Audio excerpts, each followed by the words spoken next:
Hello, everyone. As you all know, my name is Lara Breithaupt. I am a junior at Bloomington High School South in Bloomington, Indiana. So, to begin, many of you have gotten to know me over this weekend, but who am I? What did I grow up in? Where did I grow up? And what did I grow up doing? So, here, I grew up in nature. I was fortunate enough to grow up with a family who took me outside in the middle of the night to see salamanders coming out and everything being peaceful. Peaceful chaos is something that I love to see in nature.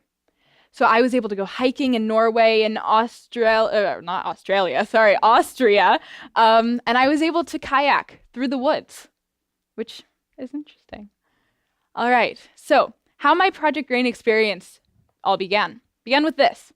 This is a collage that I made explaining how the butterflies are flying with the future of us. But right now, this little boy, he's standing in a completely destructed area. So these butterflies, they must fly, but without change, they can't. So throughout Project Green, I was able to, in my school, really invoke change.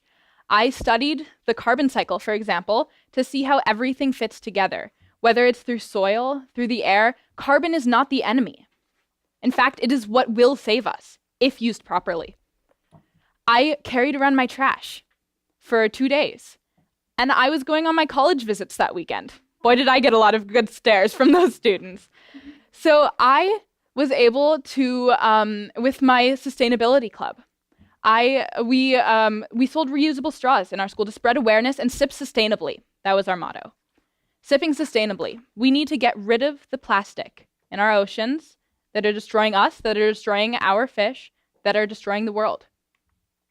So throughout the week, or the month, I learned to live sustainably. I had already had some of these implementations in my life, but through my college visits, I was more aware of these things that I would have seen before, but I wouldn't have had such a deep connection to. For example, at Johns Hopkins, they had a sustainability pledge where faculty members would sign and say, this is what I'm doing. I am helping. They had compost in their cafeteria, something I had never seen coming from Indiana. We're a we're a conservative state, right? I live in this little liberal bubble, but we don't have compost in our schools. However, we are starting one in my school that's only now in 2018, where Johns Hopkins has had it for a few years now. I was able to study the effects of all of these things in my life and see how they have been changing the earth. All right, so in my AP Environmental Science class, we tested the water quality in a local creek that leads into a lot of the waterways in my state, which eventually becomes our drinking water. I was even featured in the front page of our local newspaper, and this spread awareness of these issues. We tested for all sorts of things, and people really now understood what is happening. Pollution is affecting us directly. It's not just in the oceans killing fish. It's really affecting us. I gave a presentation on the justice of climate change to over 50 of my peers. I talked about who is to blame for climate change and who should pay, a concept discussed in many UN meetings. Still not really with the solution, but I did spread awareness about the issue, which is a main focus of Project Green. All right, so like I said, I'm from Indiana. This is really what, to people who do not live in Indiana, this is what it looks like. Cornfields, barns, maybe an insect or two. But other than that, I don't know if any of you would really see Indiana as anything more than that. We have monocultures, something that we learned about how soil is really impacted through this, and our entire carbon cycle is as well. This is a big thing in Indiana. We're the corn state. We're proud to be the corn state.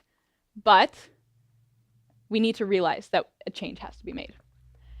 So Indiana is also full of miracles. Here, like I said, are the salamanders.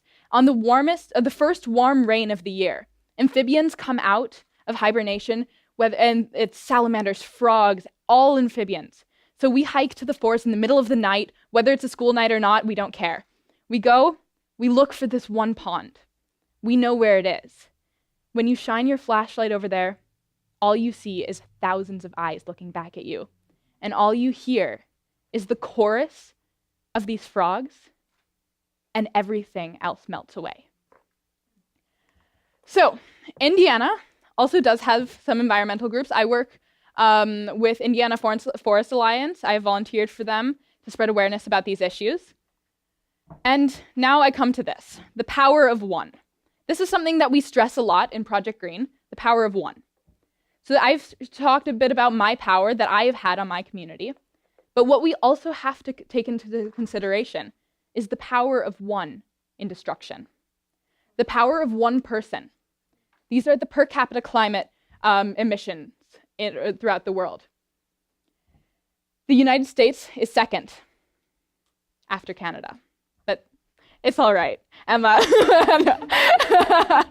All right, so per person, we are emitting more fossil fuels and greenhouse gases than almost any other nation in the world. Let that sink in. We are killing the world. All right, animals are also under threat from a direct attribution to this. So we have the wildfires in California. This is a photo taken less than 2 weeks ago. Animals are being taken away from their habitats, they're dying, and they have nowhere to go. The salamanders that I see every year, they're under threat. And these two grasshoppers that for some reason made it on my finger, they're also under threat. Why my parents let me put it on my finger, who knows? All right, so globally, there's been a 45% decline of these insects. 45%. This is drastic. In Germany, the town where my family's, in the country that my family is from, 80% from these new studies. If 80% of us, in the last 40 years, might I add, if 80% of us were gone, there would be 6 of us in this room. 6 of us. And that is what has already happened. In the tropical rainforests. This is a study taken during Project Green, October 15th.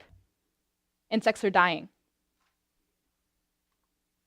So, we can already, like I've said, climate change, habitat destruction in these rainforests, pesticides, chemicals, things that we've learned about this weekend. They are making this change. They are killing the insects. We are killing the insects. We cause these things, right? No other animal causes climate change, causes habitat destruction, makes pesticides. It's us as humans who are doing this. So, okay, I've talked about insects now, right? Why should we care? Insects are the basis of all life. Without insects, there would be no pollution. Plants would die. Animals would die. We would have no food. We would die. We will die without a change. So now, I've been talking about insects, right? I talked about why we should care. But why in this setting am I talking about that? Why does this relate to Project Green Challenge? So, here, it might not implicitly say, okay, we didn't have a challenge about insects, but we did have one about biodiversity. We had days about climate change and clean energy. We looked at non-GMO. We looked at organic food. All of these things tie into insects. So now what can we do? Right? I've said if we don't make a change, we're going to die. So what can we do? We can protect the insects. First of all, that's a broad thing. We should protect the insects, right? We spread awareness, and we get other people to join. So this is my idea. We create these insect refuges where insects can live freely and where they can live in a place that fosters good health. So I've been building these boxes. One box, this is my first one. I was out, it was about 15 degrees Fahrenheit outside when I did this. Indiana gets cold kind of early. So I'm out here building these boxes and looking for milkweed. Milkweed is a plant that is native to Indiana where the monarchs can get their, where the monarchs come to milkweed. So my idea is that like little libraries that some people have in their front yards, like bird houses, we make this insect refuge a new phenomenon. we create a 3x3 square, something like that, that will foster insect life. So I will send people a seed box, instructions for a box, and this pledge. They will pledge to do these things, and in that save the earth. I've started working with Dr. Armin Moczek about this, who works at Indiana University with insects. And this is my plan. So, to conclude, I want to live in a world where the butterflies can live free and where they can fly freely. And in the words of Lisa Bronner, what we heard this weekend, you have to act with what you have. And this is what I have. Thank you. I kind of forgot.